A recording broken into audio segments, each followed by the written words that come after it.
हो, 29 तारखेला पुन्हा जरांगे पाटील आंदोलनावरती बसत आहे ओबीसीच्या प्रमाणपत्रांसाठी.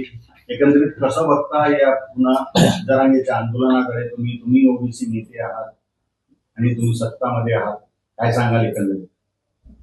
जरांगे पाटील आणि सरकार यांच्यामध्ये समन्वयाची भूमिका सुरू आहे.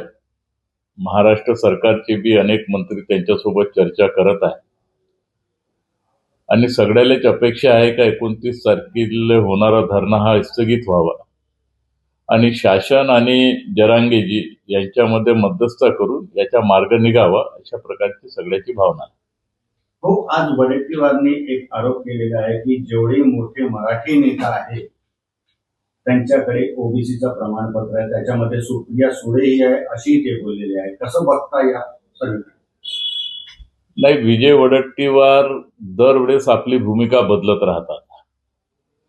सरकारमध्ये काँग्रेस राहिली तर त्यांची त्यावेळेस अलग भूमिका राहते, विरोधामध्ये गेली तर त्यांची अलग भूमिका राहते. आता सुप्रिया सुळेकडे आहे का कोणत्या नेत्याकडे आहे ते आज का बोलत आहे, हे तर त्यांना त्यावेळेसच माहित होतं का बा मराठा आणि कुणबी, मराठा आणि कुणबी आणि मराठा लोकांनी ओबीसीचे प्रमाणपत्र अनेक नेत्यांनी घेतलेले आहे. हे काही आज थोडी उघड झालं आहे, अनेक नेत्याली माहित आहे, स्वतः विजय भाऊली माहित आहे. आणि म्हणून कुठंतरी मराठा आणि कुणबीमध्ये वाद निर्माण करायचा. खऱ्या अर्थाने अगर पाहिलं तर ओबीसीचे वाटोळं कोणी केलं असेल तर या काँग्रेसवाल्यांनीच केलं.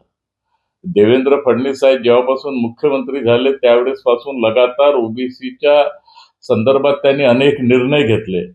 त्यांनी राहत देण्याचे ओबीसीला काम केलं आणि जेवढे बी काँग्रेसने आजपर्यंत एक बी निर्णय केला नाही त्याच्यापेक्षा हजारो निर्णय देवेंद्र फडणवीस साहेबांच्या माध्यमातून ओबीसीच्या समर्थनात झाले आहे.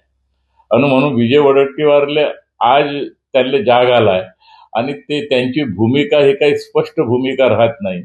ओबीसीच्या संमेलनामध्ये गेलं तर तिथं त्यांची अलग भूमिका राहते, पक्षाच्या मंचावर त्यांची अलग भूमिका राहते, जनतेमध्ये त्यांची अलग भूमिका राहते आणि मीडियामध्ये त्यांची अलग भूमिका राहते. आता सुप्रिया सुळेपाशी ओबीसीचं सर्टिफिकेट आहे का कोणापाशी सर्टिफिकेट आहे ते त्यांनी स्वतः त्याचे चिंतन करावं. त्यांच्या अलायन्स पार्टीचे ते पार्टनर आहे आणि त्यांनी चिंतन करावं. शरद पवार साहेबांना विचारावं का तुम्ही मराठाचे आहे ना, तुमच्याकडे ओबीसीचं सर्टिफिकेट कसं काय आलं, हे त्यांना विचारावं. आणि म्हणून हे भ्रमाची स्थिती निर्माण करून आणि मराठा आणि कुणबीमध्ये आपसामध्ये झगडा लावण्याचं काम हे विजय वडेट्टीवार दरवेळेस त्या ठिकाणी करत राहतात. आणि विजय वडेट्टीवार काही नवीन नेते नाही आहे, सिनियर काँग्रेसचे नेते आहे आणि मराठा आणि ओबीसीच्या माध्यमातून मार्ग कसा निघेल त्या दृष्टिकोनातून प्रयत्न करण्याची आवश्यकता आहे. भाऊ, 2 दिवस अगोदर ओबीसी महासंघाची बैठक झाली, पुन्हा त्यांनी